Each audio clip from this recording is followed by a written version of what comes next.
Ele trabalha, ele trabalha em 3 hospitais. Boa noite, gente. Trabalha. Boa noite. Boa noite. Tudo bem? Boa noite, Dilson. Boa noite, Generosa. Boa noite, Regina. Boa noite, Liliana. Boa noite. Oi, boa noite. Boa noite a todos que entraram. Só tem uns 4 aqui. Aí, é. mais um, a Shébila. Boa noite, seu bispo. Boa noite, seu bispo Dilson. Boa noite, Frei Walter. Boa noite, pessoal. Boa noite. Boa noite, Shébina. Boa Renata. noite, Generosa, Regina. Boa noite. Boa noite, Regina. Oi, Gê, tudo bom? Indo. Boa noite, gente. Oi, boa noite. Boa noite, Terezinha. Tudo bem? Bem? Boa noite, Tudo Cid. jóia. Boa noite, Boa noite, pessoal. Cristina.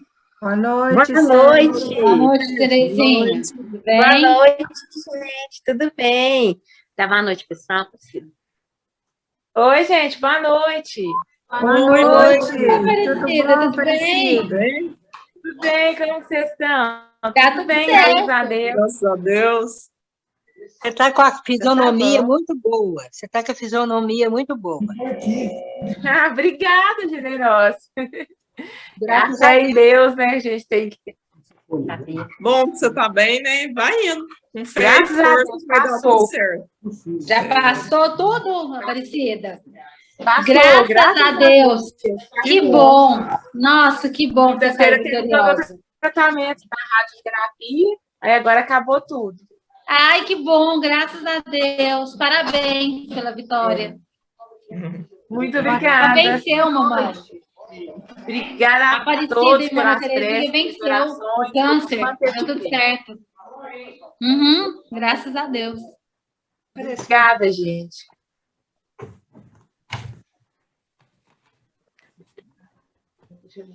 Bom, gente. Boa noite, pessoal. Boa Boa noite. noite. Boa noite, pessoal. Uai, Ivonete, e o susto que você deu hoje em nós, Ivonete?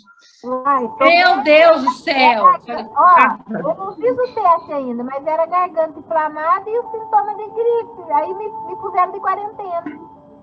Nossa, mas agora você tá melhor? Você tá sentindo alguma coisa? Tô sentindo sintomas, dor de garganta, tava com febre, dor no corpo, mas não tô mulambenta, não. Não, se Deus Vou quiser, não vai. fazer a prece de início. Boné, Oi. Eu vou começando. Vamos agradecer a Deus Todo-Poderoso, a nossa presença aqui nesse estudo aqui humilde. Vamos agradecer a espiritualidade que vem aqui nos instruir e aquela também que vem também nos instruir, estudando conosco. Agradecemos a todas as bênçãos que temos recebido, agradecemos as bênçãos enviadas para todos aqueles que se encontram doentes e convalescentes. Pedimos que o Senhor Jesus possa abençoar aqueles que estão presos, que aqueles que estão privados de liberdade, e mais ainda, aqueles que estão no poder, privados do seu juízo, prejudicando as outras pessoas. Agradecemos a tudo que recebemos e, em nome de Jesus, pedimos para iniciar esse estudo com a oração que nosso Pai nos ensinou. Pai nosso que estás no céu, santificado seja o vosso nome. Venha a nós o vosso reino, seja feita a vossa vontade, assim na terra como ela é feita no céu. O pão nosso de cada dia, dai-nos hoje, Senhor, perdoai as nossas ofensas, assim como nós devemos perdoar aos nossos ofensores. E não nos deixeis, Senhor, cairmos em novas tentações, mas livrai-nos da prática do mal, hoje, agora e sempre, que assim seja. Bom, minha gente, vamos pedir para a nossa vítima predileta, a senhorita Liliane Brazão, né, para ela iniciar ali, né, na página 294, não é que ela é vítima predileta, ela tem o mesmo livro, né? Vamos falar a verdade aí, mesma edição. Então, para ela fica mais fácil. 294, no parágrafo que começa lá, a tardinha chegou sua nova etapa. Não lembro nada disso aí. Deixa para lá, ué. Vamos lá. A tardinha, não é? Isso. Parou, né? Sim, pode continuar A daí. tardinha chegou. Pode começar? A tardinha chegou à sua nova etapa e parou para passar a noite, num albergue. Mas apenas tinha fechado os olhos, o espectro apareceu-lhe uma vez, triste e quase ameaçador. Admiro-me e aflijo-me, disse-lhe o fantasma, de ver um homem como tu perjurar e faltar ao seu dever. Esperava mais de tua lealdade. Meu corpo está insepulto, meus assassinos vivem em paz. Amigo, minha vingança está em suas mãos. Em nome da honra, intimo-te a que voltes sobre os teus passos. O senhor Jesse passou o resto da noite numa grande agitação.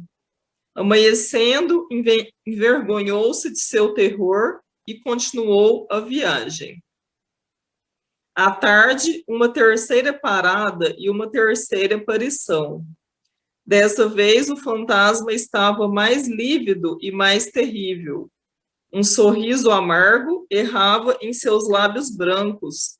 Falou com sua voz rude. Parece que te julguei mal, que teu coração, como dos outros, é insensível aos rogos dos infelizes. Pela última vez venho invocar o teu auxílio e apelar à tua generosidade. Venho a X. Vinga-me o ser maldito. Dessa vez o senhor Jesse não vacilou. Fez meia volta, caminhando até o albergue suspeito. Já havia passado a primeira dessas noites, lúgubres. Foi à casa do juiz e pediu 2 policiais. A sua visita à vista dos 2 policiais. Os assassinos empalideceram e confessaram o crime, como se fosse uma força superior e lhes houvesse arrancado a confissão fatal. O processo foi preparado rapidamente, tendo eles sido condenados à morte. Quanto ao pobre oficial, cujo cadáver foi encontrado sobre uma monte de adubo, à direita, no fundo do galinheiro, foi sepultado em terra santa e os padres oraram pelo repouso da sua alma. Cumprida a sua missão, o senhor Jesse apressou-se em deixar a região e correu para os Alpes, sem olhar para trás. A primeira vez que repousou numa cama, o fantasma ergueu-se mais uma vez ante seus olhos. Já não feroz e irritado, antes suave e benevolente, e lhe disse: Obrigado, irmão, desejo agradecer o serviço que me prestastes. Mostrar-me-ei a ti ainda uma vez, uma só. 2 horas antes de tua morte, virei avisar-te. Adeus. Que bobo. Então, o senhor Jesse tinha cerca de 30 anos. Pode continuar lendo? É melhor continuar. Tá bom. Durante 30 anos, nenhuma visão veio perturbar a quietude de sua vida. Mas em 1800, a 14 de agosto, véspera da festa de Napoleão, o senhor Jesse, que havia continuado fiel ao partido bonapartista, tinha reunido num grande jantar cerca de 20 antigos soldados do Império. A festa fora muito alegre e o anfitrião, embora velho, estava saudável e vigoroso. Achavam-se no salão e tomavam café. O senhor Jess teve vontade de tomar uma pitada e lembrou-se de que havia deixado no quarto a caixa de rapé. Como tinha por hábito servir-se ele mesmo, deixou os convivas por um momento e subiu ao primeiro andar, onde ficava o seu quarto. Mas não havia levado luz. Quando entrou no longo corredor que conduziu ao quarto, parou de repente e foi forçado a apoiar-se à parede. À sua frente, na extremidade da galeria, erguia-se o fantasma do homem assassinado. Não pronunciou nenhuma palavra, não fez nenhum gesto. Depois de um instante, desapareceu. Era o aviso prometido. 2 horas antes. O senhor Jess tinha bom ânimo. Depois daquele instante de desfalecimento, recobrou a coragem e o sangue frio. Marchou para o quarto, tomou a caixa de rapé e desceu ao salão. Quando ali penetrou, nenhum sinal de emoção transparecia-lhe no rosto. Meteu-se na conversa e, durante 1 hora, mostrou todo o seu espírito e bom humor ordinário. À meia-noite, os convidados se retiraram. Então, sentou-se e passou 3/4 de hora em recolhimento.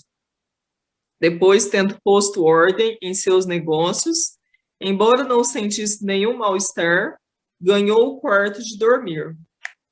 Quando abriu a porta, um tiro o estendeu morto, exatamente 2 horas após a aparição do fantasma. A bala que lhe arrebentou o crânio era destinada ao seu criado. Nossa! Yves de Aldiger. Continua lendo esse resto? Não, vamos comentar, mãe. Comentar, né? Tá bom. É grande. Então, outra grande. nesse começo aqui, ele fala da aparição do fantasma, né? De novo. E ele queria que pegasse, né, os assassinos lá do senhor, né, que foi morto, estava enterrado. Não estava enterrado, né? Ele estava lá no fundo do galinheiro lá, né? E aí aconteceu que, resumidamente, né, que eles encontraram os assassinos pela onda, pela influência, e eles confessaram o crime, né? Foram presos, depois eles acabaram morrendo, né? Então, ele sentiu que fez a justiça, né? Porque depois ele foi localizado o corpo dele e ele foi enterrado com padres, e aí a sua alma descansou, né? Ele fala aqui, né?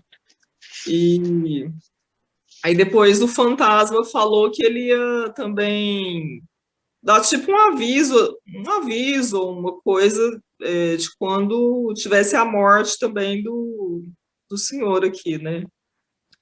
E aí realmente aconteceu, né? Tava tendo uma festa, tava tudo transcorrendo bem, né?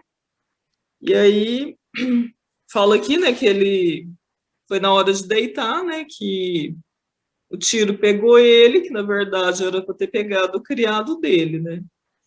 Então assim, meio que, sei lá, né, se tinha que acontecer ou não, mas às vezes que tinha mesmo, né? Mas basicamente é isso, se vocês quiserem comentar, mas achei interessante, curioso.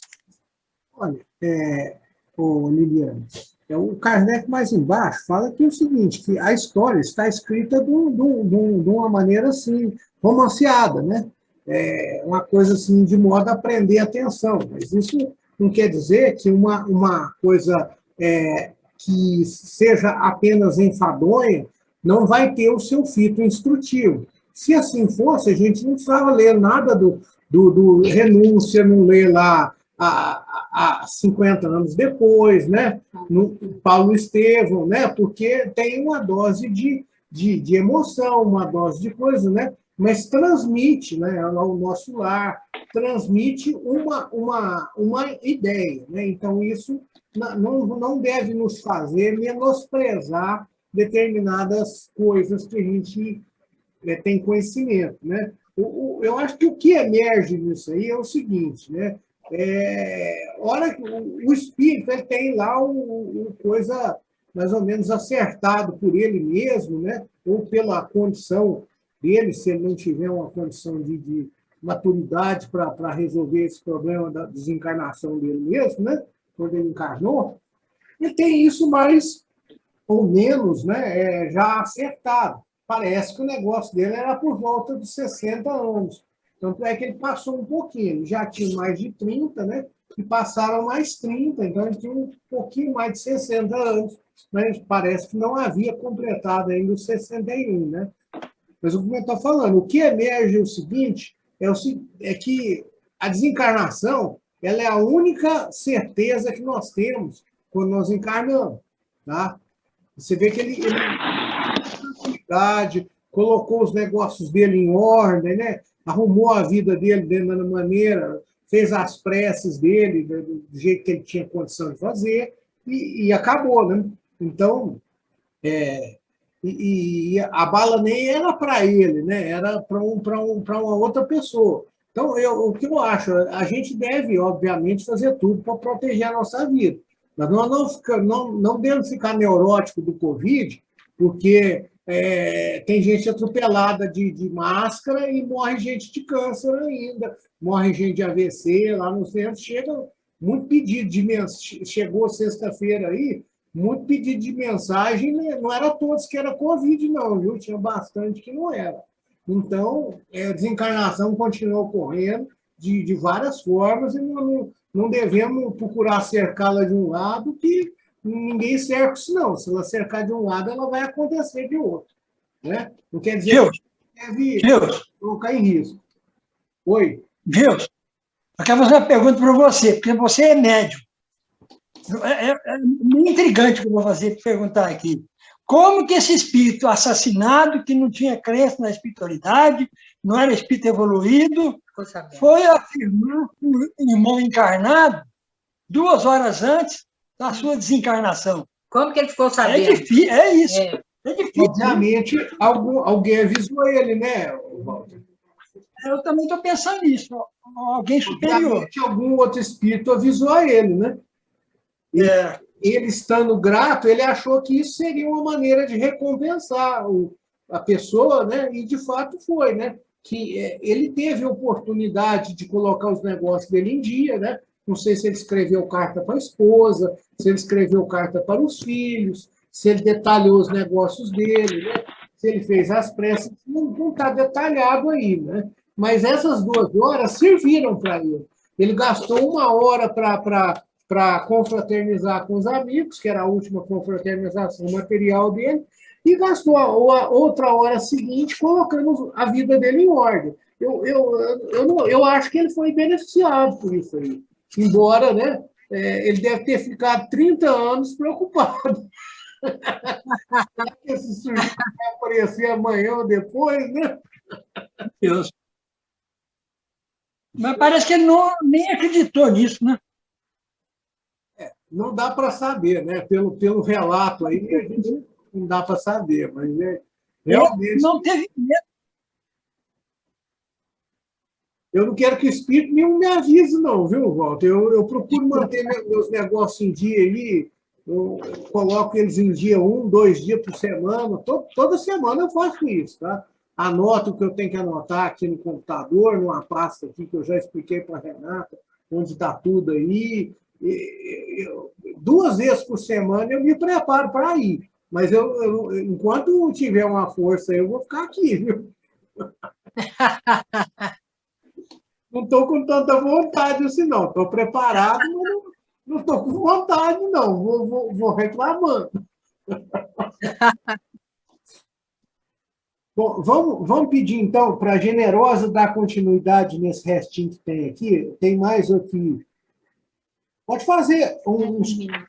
pode terminar até chegar no São Bartolomeu. Deixa eu ver onde que está isso aqui. Não é, eu não estou achando Bartolomeu aqui. Não, não é no Bartolomeu, não. Você vai continuar a leitura. Você não vai parar antes de chegar, não vai chegar no Bartolomeu. Tá, então, a hora que for, você me avisa para parar. Ah, tá bom, então. Ah, tá certo. Está na outra página. Quis o autor do artigo cumprir a qualquer preço a promessa feita ao jornal de contar algo de emocionante, para o que teria recorrido a uma história que relata com fecunda imaginação, ou essa história é verdadeira? Não podemos garantir. Aliás, isso não tem importância, real ou fictícia, o essencial é saber se o fato é possível. Então, não hesitemos e digamos, sim, os avisos de além-túmulo são possíveis. Aí estão para os atestar os numerosos exemplos, cuja autenticidade não poderia ser posta em dúvida. Se, pois, a anedota do senhor Henri Daudigier é apócrifa, quer dizer mentirosa, né? Muitas outras do mesmo gênero não são. E diremos mesmo, esta nada oferece extraordinário. A aparição teria ocorrido em sonho, o que é muito vulgar, ao passo que é notório que se produzem avisos em estado de vigília. O aviso no instante da morte não é insólito, mas os fatos desse gênero já são muito mais raros. Por isso que, em sua sabedoria, a providência nos oculta um momento fatal. Assim, só excepcionalmente ele nos é revelado e por outros motivos que não são desconhecidos. Eis aqui um outro exemplo, mais recente, menos dramático, mas cuja exatidão podemos garantir. O senhor Walterblen, negociante e presidente do Tribunal de Comércio de Boulogne, expirou a 12 de julho último, nas seguintes circunstâncias. Sua esposa, falecida há 10 anos, e cuja morte que havia causado um pesar incessante, apareceu-lhe durante 2 noites consecutivas, nos primeiros dias de junho, e lhe disse: Deus teve piedade de nossas penas e quer que em breve nos unamos. Acrescentou que a reunião estava marcada para o próximo dia 12 de julho, e, em consequência, ele devia preparar-se. Com efeito, desde esse momento, nele se operou uma notável transformação. Olha só, definhava dia a dia. Em breve, prostou-se e, sem o menor sofrimento, exalou o último alento, no dia marcado, nos braços dos amigos. O fato em si não é contestado. Os céticos apenas poderão discutir a causa, que não deixarão de atribuir à imaginação.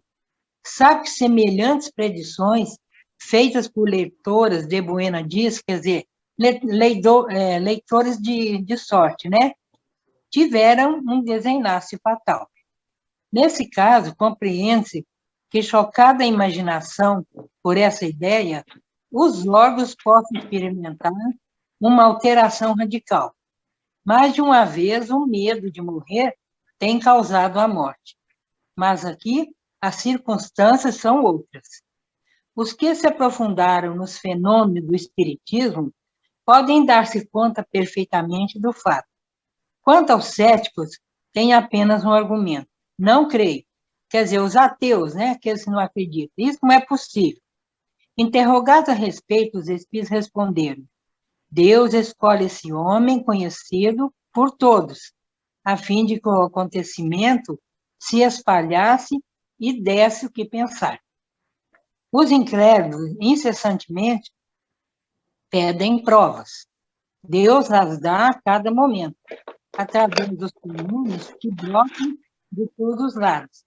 Mas a eles se aplicam essas palavras: tem olhos e não veem, tem ouvidos e não escutam. Agora, eu acho muito interessante essa parte aqui, né? Então, está perguntando se esse fato é verdadeiro ou não, se é uma coisa de invenção, se saiu no jornal, ou se algum escritor escreveu, não é? Então, a gente não sabe. Eu não sei se isso, se vocês concordam, se pode acontecer mesmo o espírito vir avisar que a pessoa vai morrer, né?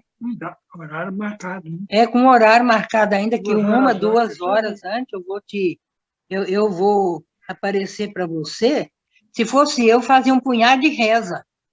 Ó, vou rezar para ele, ó, você some daqui.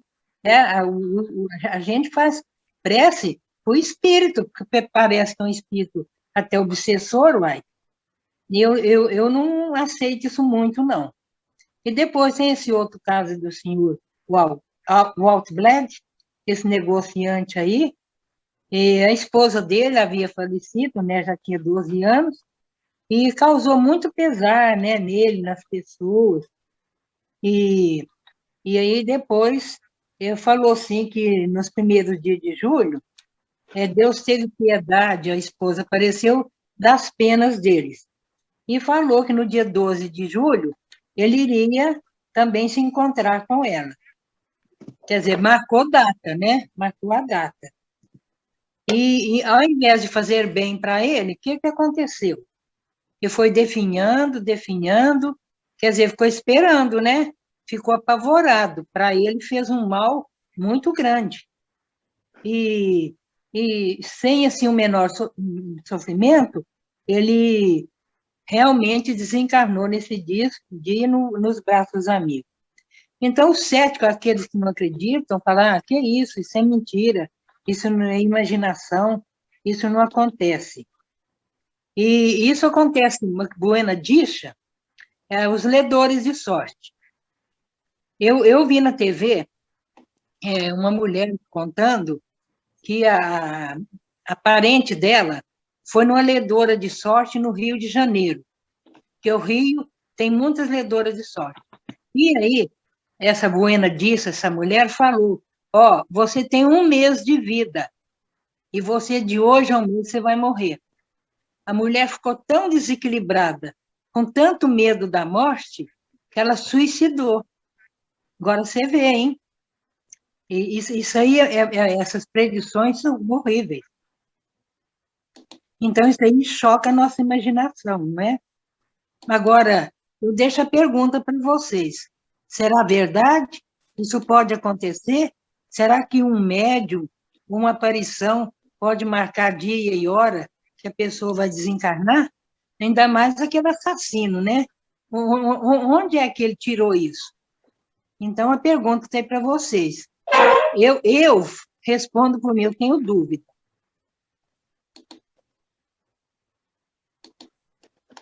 Bom, Generosa, nós temos que olhar uma coisa, né? Que os espíritos não nos dão informações que nós não podemos lidar, né? Os espíritos, geralmente os bons espíritos, né? Ou pelo menos os espíritos simpáticos, né? E também não nos fazem aquilo que não é permitido. Então, obviamente, isso aí não está na conta dos encarnados, né? Que os encarnados fazem o que querem, como você disse, a cigana lá, ledora de sorte, né? Fazem o que querem, porque senão não teria guerra, não teria assassínio, né? Não teria roubo, furto, né? Se os encarnados só fizessem o que for a espiritualidade permitisse, né? Se não tivesse livre-arbítrio, né? Nós não tínhamos esses problemas todos que nós temos aqui na Terra, né?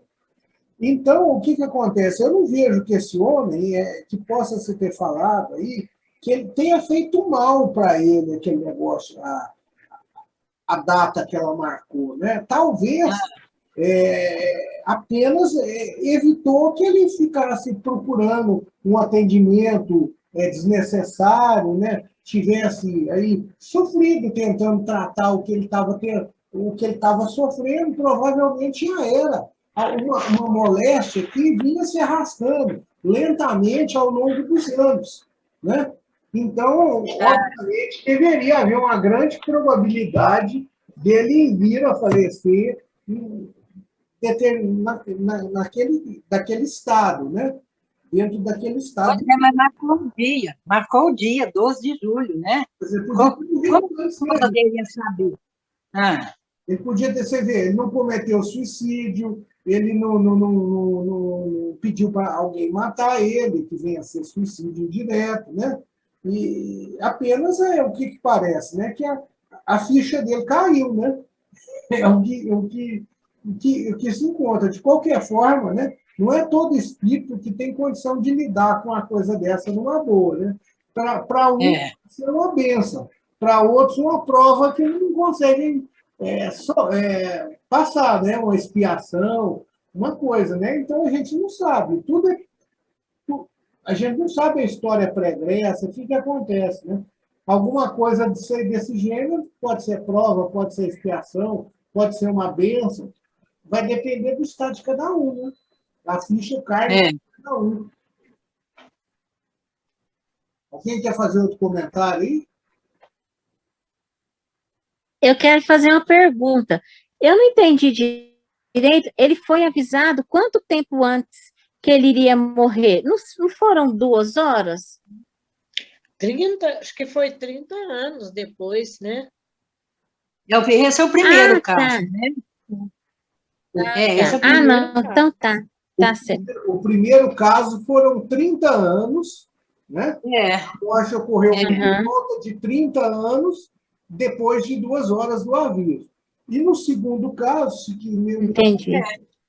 Não fala o tempo, mas é dentro do mesmo ano, 12 de julho, né? Aí não fala se foi 1 mês, se foi 30 dias, 40 dias, né? Não falou se isso a aparição foi em janeiro, em fevereiro, né? Então, apenas que ele iria falecer 12 de julho do corrente ano, né? Aliás, não falou nem que era do corrente ano, falou 12 de julho, né? Qualquer 12 de julho, ao meu ver, né? Porque 12 de julho tem todo ano, né? Todo ano tem um 12 de julho. Né? É igual interessante. Verdade. Todo ano ele poderia pensar que seria no próximo, né? Ou daqui no 12 de julho, daqui 10 anos, né? Realmente, né? Tá bom, obrigada. Bom, então, vamos pedir aqui na nossa coisa aqui, que a Regina, né, tá quase para desligar, Regina, falta 7 minutos. Você começa aqui a noite de São Bartolomeu aqui para nós. Ok. Eu vou começar e a hora que cair, aí eu entro em seguida. Marca aqui, ó, que cai. Os gritos da noite de São Bartolomeu. Na sua História de Lourdes do Santo Espírito, edição de 1778, de Sainte-Foy, cita a passagem seguinte, tirada de uma coletânea do Marquês Cristóvão Juvenal de Ursins, tenente-general do governo de Paris, escrita pelos fins do ano de 1572 e impressa em 1601. A 31 de agosto de 1572, 8 dias após o massacre de São Bartolomeu, eu tinha ceado no Louvre, em casa da senhora de Fieschi. Durante todo o dia, havia feito muito calor. Fomos sentar-nos sob uma pequena latada, ao lado do riacho, para respirar ar fresco. De repente, ouvimos no ar um barulho horrível, de vozes tumultuosas e de gemidos misturados a gritos de raiva e de furor. Ficamos imóveis, transidos de espanto, olhando-nos de vez em quando, mas sem coragem de falar. Creio que esse barulho durou cerca de meia hora. É certo que o rei Carlos IX o ouviu, ficou apavorado e não dormiu o resto da noite. Contudo, não fez comentário no dia seguinte, mas foi notado seu ar sombrio, pensativo e desvairado. Se algum prodígio não deve encontrar incrédulos, este é um e é atestado por Henrique IV.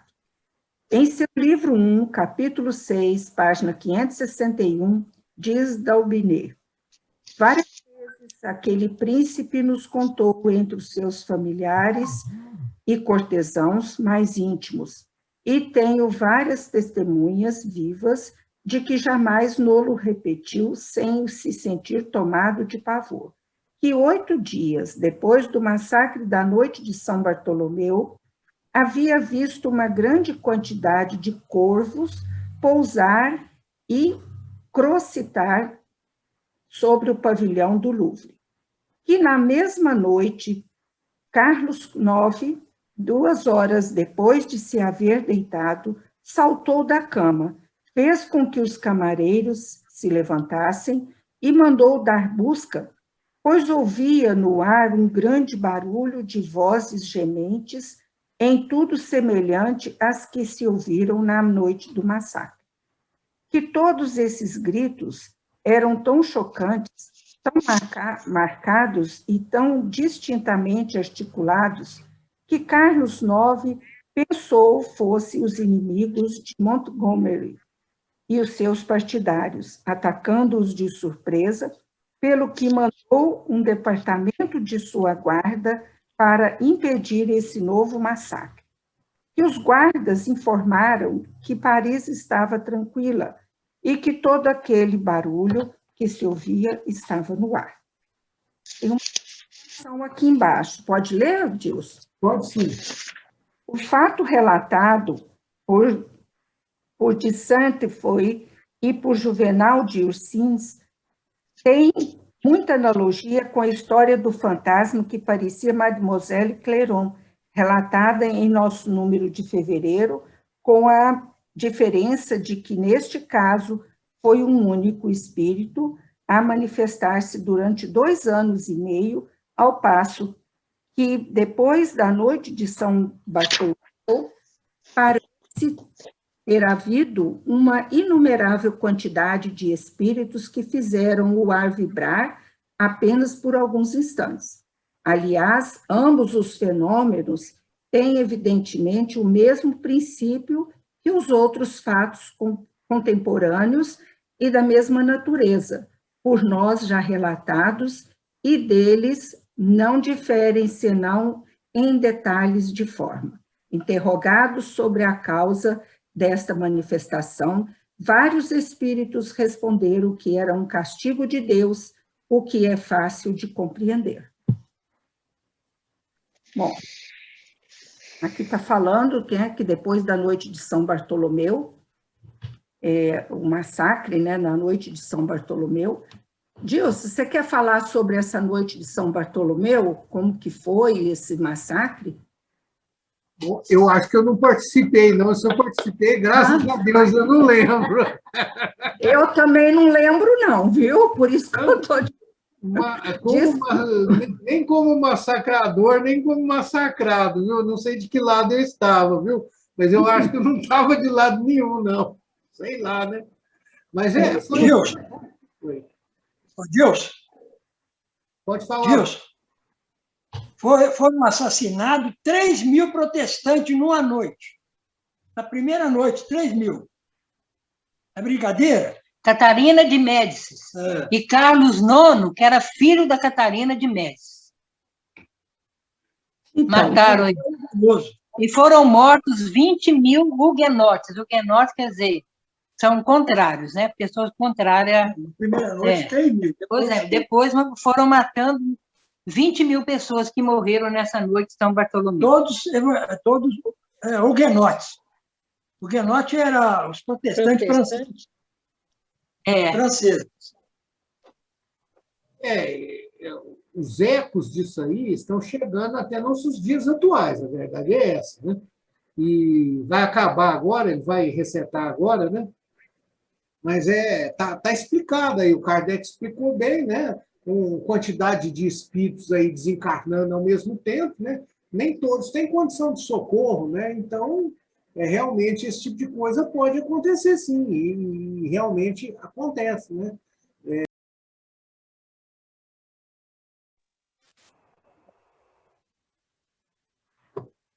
Bom, já voltamos, né? Já voltamos. Concluindo o meu raciocínio, né? Todos os grandes desastres, eles têm alguns problemas, né? Quando caiu aquele avião da Gol lá numa mata, lá numa fazenda, né? Chegaram lá o pessoal da polícia, dos militares ali, do exército, da aeronáutica, né? Para tentar ver o que aconteceu, né? E chamaram os índios lá, né? Que conheciam a mata. Eles falaram, não vamos entrar aí, não. Ah, por que não? Não, primeiro nós vamos fazer uma cerimônia aqui para os espíritos, né?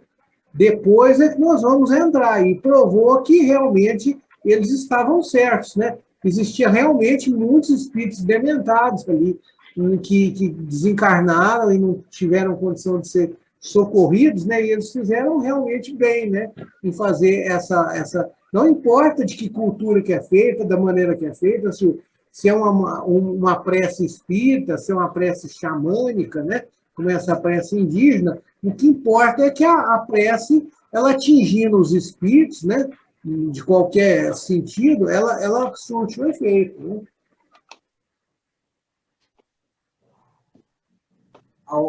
Alguém quer fazer mais algum outro comentário? A Regina pode falar mais. Interessante é que 8 dias, né, após esse massacre horrível aí que aconteceu, esse senhor, né, ele estava no Louvre e ouviram, todos que estavam lá ouviram, de repente, um barulho horrível no ar. Era como que as vozes desses espíritos, né, estivessem ali gemendo, né, misturado com grito de raiva. Imagina o furor, né, desse momento. Então, eles ficaram imóveis, eles ficaram aterrorizados. O rei, né, o Henrique, o Carlos IX lá, não dormiu à noite, ficou apavorado, porque era algo tenebroso mesmo. E eu acredito que quando é um fenômeno desse tipo, é como que uma coisa assim que ninguém duvida, que são aqueles espíritos ali que estão ali. Algo diferente está ali naquele momento. Regina, isso aí. Oi. Só chamando a atenção para um fato que às vezes a gente escapa, tá? O massacre de São Bartolomeu, ele aconteceu na cidade de Paris. E o Louvre, ele dista em torno de 30 quilômetros do Jardim das Tulherias, ali onde ocorreu uma parte do massacre. Então, essa distância, você vê que ela torna o fato mais abrangente, né? Porque uma coisa que aconteceu numa cidade chegou a 30 quilômetros de distância, né? Seria como acontecer alguma coisa em Delta e nós escutarmos o barulho aqui em Uberaba, né?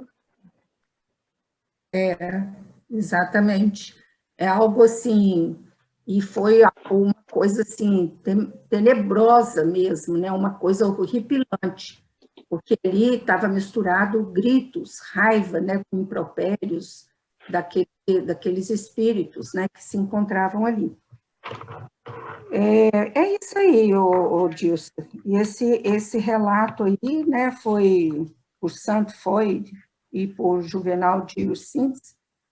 Ele tem essa analogia com aquele fantasma da Mademoiselle Clairon, né, que nós já lemos anteriormente. Dilson. Oi, generoso, pode falar. Dilson. Ivone Pereira relata a noite de São Bartolomeu no livro Nas Voragens do Pecado. É verdade. É um romance da França contando, da FEB, contando essa noite, São Bartolomeu, Catarina de Mestre, a Condensa de Seymour e vários personagens, né?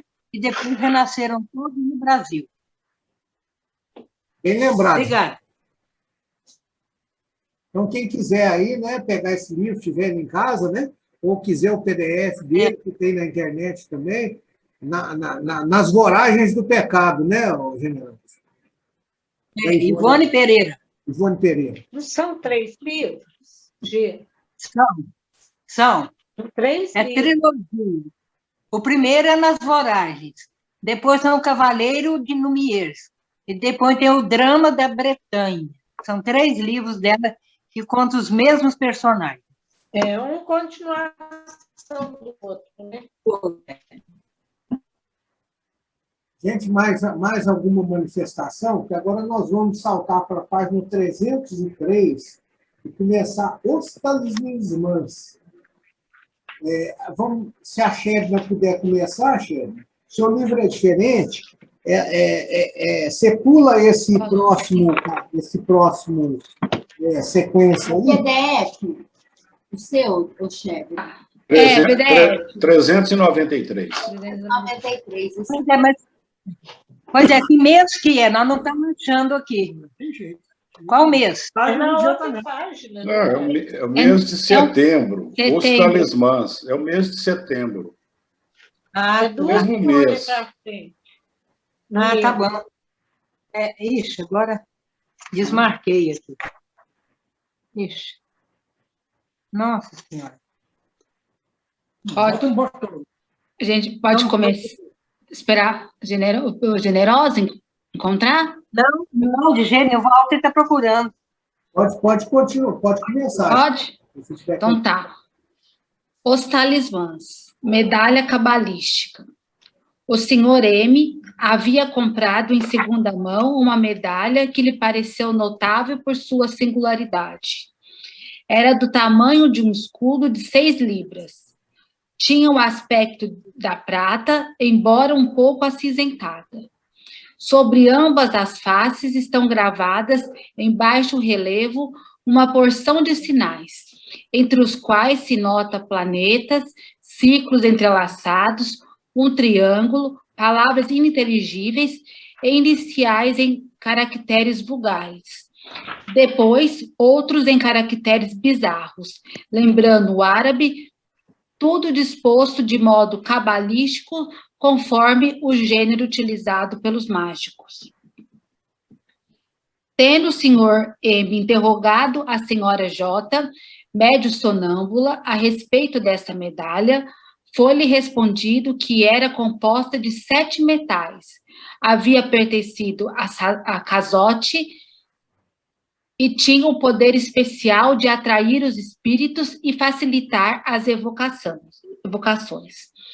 O senhor de Caldeberg, autor de uma série de comunicações que, como médium, dizia ter recebido da Virgem Maria, disse-lhe que era uma coisa maléfica, destinada a atrair os demônios. A senhorita Gudestube, médium irmã do barão de Gudenstube, autor de uma obra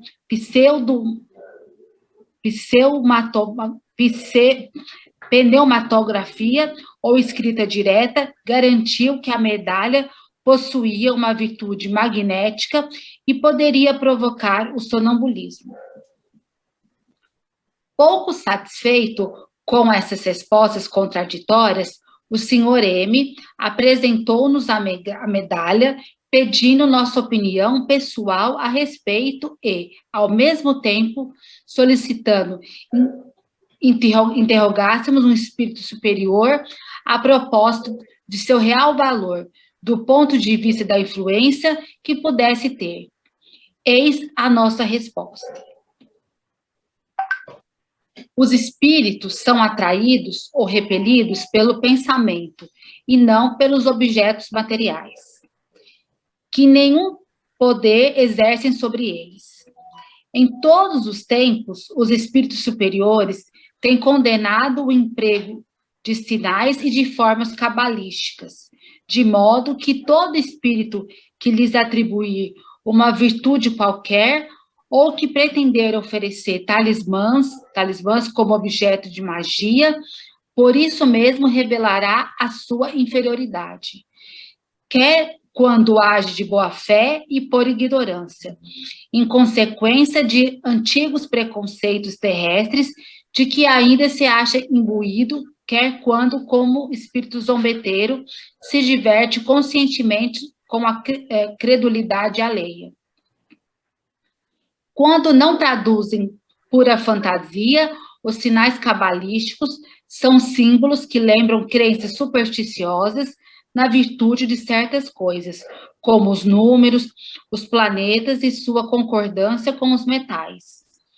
Crenças que foram geradas nos tempos da ignorância e que repousam sobre erros manifestos, os quais a ciência fez justiça ao revelar o que existe sobre pretensos 7 planetas, 7 metais. A forma mística e ininteligível desses emblemas tinha por objetivo a sua imposição ao vulgo, sempre inclinado a considerar maravilhoso tudo aquilo que é incapaz de compreender. Quem quer que ele tenha estudado racionalmente a natureza dos espíritos, não poderá admitir que, sobre eles, se exerce a influência de formas convencionais, nem de substâncias misturadas em certas proporções. Seria renovar as práticas do caldeirão das feitiçarias, dos gatos negros, das galinhas pretas e de outros sortilégios.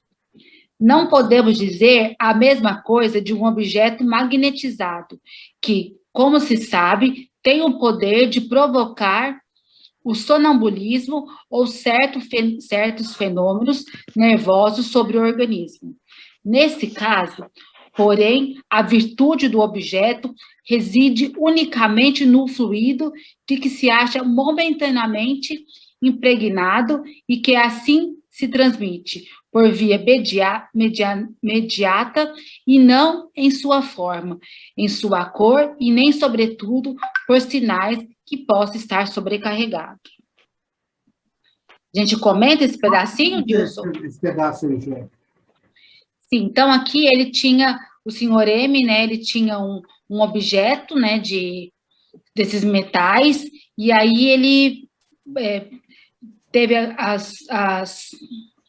procurou eles, a reunião, e pediu uma orientação, né, que os espíritos pudessem apresentar o ponto de vista, a influência do objeto, né, da medalha. Então, aí eles explicaram que os espíritos são atraídos ou repelidos pelo pensamento, e não pelos objetos materiais. Então, essa questão, se iria atrair algum espírito, alguma coisa, né, então não iria atrair, porque o que atrai é o pensamento, não são os objetos.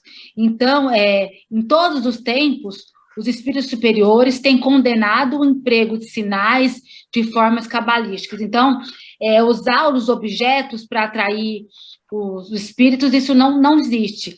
Independente, se atrair algum espírito, vai ser no sentido, aqui ele falou que oferecer talismã como objeto de magia, por isso mesmo revelará a sua inferioridade. Então, vai atrair só espíritos inferiores, que quer quando age de boa fé ou por ignorância. Então, são espíritos inferiores, independente se eles estiverem agindo de boa fé, tendo boa intenção, ou mesmo por desconhecimento. Em consequência dos seus antigos preconceitos terrestres, que ainda acham imbuído. Então, eles ainda estão muito arraigados aqui na Terra, então, por isso que eles podem estar manifestando, pode atrair, mas são espíritos bem inferiores. E os espíritos zombeteiros, que se divertem com a credulidade alheia, porque tem gente que acredita nessa, né, tem essa superstição, né, com objetos que vai atrair, né, ainda tem essa é uma religião, não é? Tem ainda hoje essa seita, né, vamos dizer assim. Então, aí ele falou que isso são, quando não traduzem, pura fantasia, né, então é tudo essa coisa mística. E aqui ele diz também dessa parte que ele combina os símbolos, as concordâncias com os metais, são 7, né, de cada um, e aqui falou, os quais a ciência fez justiça ao revelar que existem os pretensos 7 planetas, 7 metais. E aí que, depois, para finalizar, ele diz que dessa parte se a gente, quem acredita que desse material, que o uso desse material vai atrair os espíritos, é como se tivesse, é uma coisa muito primitiva, muito, ainda que, como se ainda nós estivéssemos voltando nessa parte das feitiçarias, do uso de gatos pretos, das magias negras, usar as galinhas para fazer, né, os trabalhos, os rituais. Então, a gente sabe que não tem nenhuma influência, não tem nenhuma influência, porque é a intenção, é o pensamento que atrai, né? E também que vai influenciar, né, se a pessoa vai receber ou não. Não podemos, agora ele falou, não podemos dizer a mesma coisa de um objeto magnetizado. Então, quando o objeto tem essa energia, como se sabe, tem o poder de provocar o sonambulismo ou certos fenômenos nervosos sobre o organismo. Então, se ele está com essa energia magnetizado, aí ele pode provocar o sonambulismo e outras situações no nosso organismo. Nesse caso, a virtude do objeto reside unicamente no fluido, que está momentaneamente impregnado, e assim se transmite de via imediata, e não de sua forma, de sua cor, e nem, sobretudo, os sinais de que possa estar sobrecarregado. Então, aqui, então, nesse sentido que ele falou que o objeto em si, ele não atrai nada. Agora, se ele estiver magnetizado, ele vai influenciar no organismo, né? Porque ele está ali momentaneamente com aquela energia que está sendo transmitida. E não de sua forma, nem de sua cor, sobretudo, é isso. Bom, por certo, vocês aí conhecem o que são mandalas e conhecem o que são mantras, né? O pessoal todo deve conhecer isso, né? Então, o que acontece? Isso são objetos de foco, né? Que a gente usa para focar o espírito. A mandala, geralmente, tem um foco visual, né? A pessoa que é mais visual, ela utiliza aquilo para focar o espírito de uma maneira visual. E o mantra é uma repetição de som, né? Às vezes sem sentido. A pessoa que é mais auditiva, tem mais essa condição, é uma maneira melhor que ela tem de utilizar para focar o espírito, né? Um artifício para focar o espírito. E já a magnetização, ela só vai ter efeito sobre o corpo material, né? Ela não tem efeito sobre os espíritos. Os espíritos estão além dessa condição, né? É uma energia que vai ter efeito somente sobre a matéria densa. Então, um talismã é um objeto qualquer que seja, né, é uma água fluida, ele não vai ter efeito nenhum para o espírito, ele vai ter efeito para o encarnado, que bebe aquela água fluida, porque ela foi magnetizada, né? Alguém quer falar alguma coisa? O Walter, você? Ô, Dilson, só me tira uma dúvida aqui. Aliás, são duas. Pelo que eu entendi aqui, os talismãs, né, por exemplo, você utilizar um objeto para evocar o espírito, não tem nada a ver com a psicometria, correto? É isso mesmo? Porque a psicometria, o espírito está apegado àquele objeto, tem um espírito ali, né, e o médium é uma leitura. vai ver, é isso? A psicometria é uma leitura.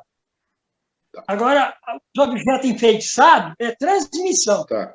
E a outra pergunta é o seguinte, nós fizemos um estudo ontem nos domínios da mediunidade exatamente com a lição psicometria. E eu procurei na revista Espírita e não encontrei nada a respeito de psicometria. Você saberia me dizer se o Kardec tratou do tema com outro nome? Olha, Célia, eu tenho que fazer uma pesquisa para você, mas eu acredito que sim. Agora, mais ou menos com esse nome, o Ernesto Bozano, tá? Você vai encontrar material dele. Porque o Kardec, muitas vezes, não deu os nomes que a gente conhece por hoje. Então, ele deu outros nomes. Então, por isso que eu estou perguntando, que ele pode ter tratado com outro nome. A gente tem que procurar a equivalência dos termos utilizados. Mas eu vou procurar para você, eu não sei essa equivalência, não. Mas os termos mais modernos estão lá com o Ernesto Bozano. Né? Ernesto Bozano, né? Tá. Obrigado. Walter, você quer falar alguma coisa? Edno? Eu também não, eu também não lembro de psicometria. Vou aprender, se alguém descobrir aí, eu vou aprender. Já se lembra? Não, lembro não. Alguém aí tem alguma... Só André Luiz mesmo. A Terezinha tem alguma coisa, lembra de alguma coisa? Dilson. Oi, gente. Não, para mim, tudo bem. A Aparecida está falando aqui que ele estudou a psicometria somente com Ernesto Bozano mesmo. Ok, muito obrigado. Foi ele que cunhou a maioria desses termos modernos, por isso ele é a nossa principal referência mesmo. Né? Dilson, o Chico Xavier, no livro Mandato e Amor, vou resumir, no Mandato e Amor, ele estava no Rio de Janeiro, andando com um amigo dele na praia, numa das praias lá. E aí, de repente, o amigo dele tropeçou em algo na areia. Aí ele abaixou, tirou lá ali de em cima da areia, foi tirando a areia e achou o cabo de uma arma. Aí o Chico disse assim para ele assim, esse cabo aí pertenceu a você, porque você era o tenente tal que você lutou na Guerra do Paraguai. E aí você encontrou um cabo daquela espada que foi sua, que você lutou na Guerra do Paraguai. Está lá no livro Mandato de Amor. O Generosa, tem outro caso também, que o cara encontrou a espada em São João del Rei e também era a espada dele, ali na beira de um ribeirão ali, em São João del Rei, e o Chico falou, né, que foi alferes da Força Pública de Minas Gerais em 1800 e pouco, e essa espada, você perdeu ela onde você caiu ali, numa emboscada, né? E essa espada é sua também, já aconteceu. São 2 casos já relatados de espada, né? Parece que, assim, objetos que a pessoa segurava sob emoção intensa quando desencarnou, ficaram com algum tipo de magnetismo, né? Tio, você quer falar 1 minuto ou 2? Está vindo aqui, na minha cabeça, para falar. Existe uma crença mundial muito forte, muitos séculos, de objetos enfeitiçados. Então, aqui está explicando a essência dos objetos enfeitiçados, o poder dele. O poder dele é magnetismo.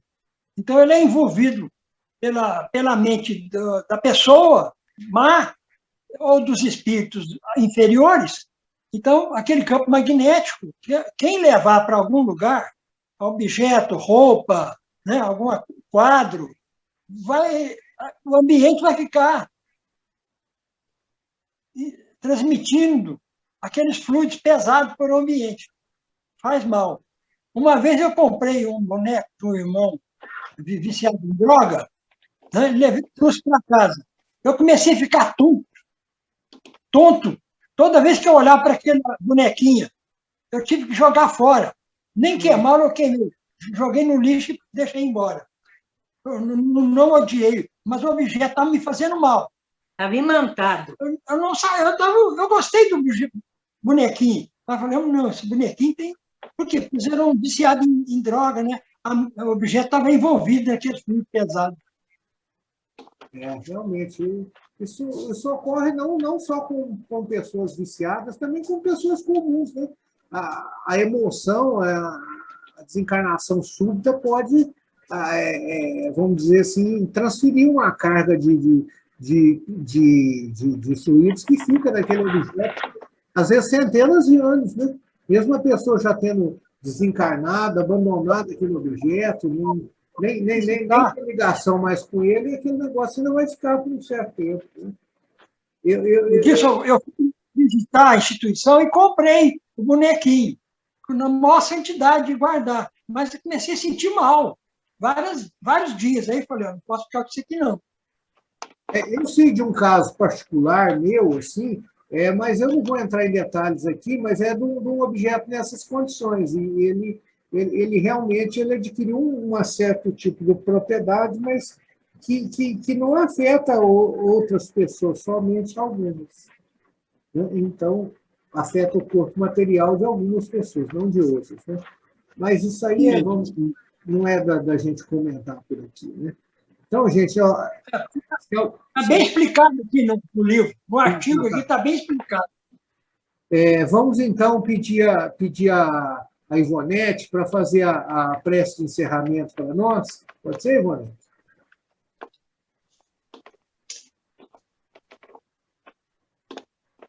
Vamos elevar o nosso pensamento a Deus, a Jesus, e agradecer por mais essa oportunidade de estarmos juntos, de estarmos aqui reunidos, em busca de entendimento, de aprendizado. Agradecermos por tudo que Ele tem nos dado para a nossa evolução espiritual. E vamos dar por encerrado o estudo da noite de hoje. Que a paz do Senhor esteja em cada um de nós, hoje e sempre. Que assim seja. Que assim seja. Bom, minha gente, boa noite. Muito obrigado pela presença de vocês. Tá? Tchau, Renata. Tchau, Renata. Tchau, que Jesus Boa noite. a todos. Ô, Dilson, amanhã você vai psicografar no centro, Dilson? Vou sim. Tá? Tá, obrigada. Vamos Com Deus, gente. Eu só queria perguntar, em relação ao estudo de hoje, esse cabalístico que ele fala é da realidade, da cabala, sim, ou não tem relação? Não, cabalístico realmente é referido à cabala, né? Que são a sabedoria dos sábios de Sião pós-diáspora. É isso que é cabala, tá? Só que isso tornou-se uma coisa assim mais vulgarizada. Então, tudo que é misterioso, hoje em dia fala-se que é cabala, mas é uma coisa por analogia, não tem nada a ver com o sábio de Sião, tá? Ah, tá, entendi. Tá, obrigada. Boa noite, então. Boa noite a todos. Todos aqueles que necessitam. Obrigado. Obrigada, Tchau. sem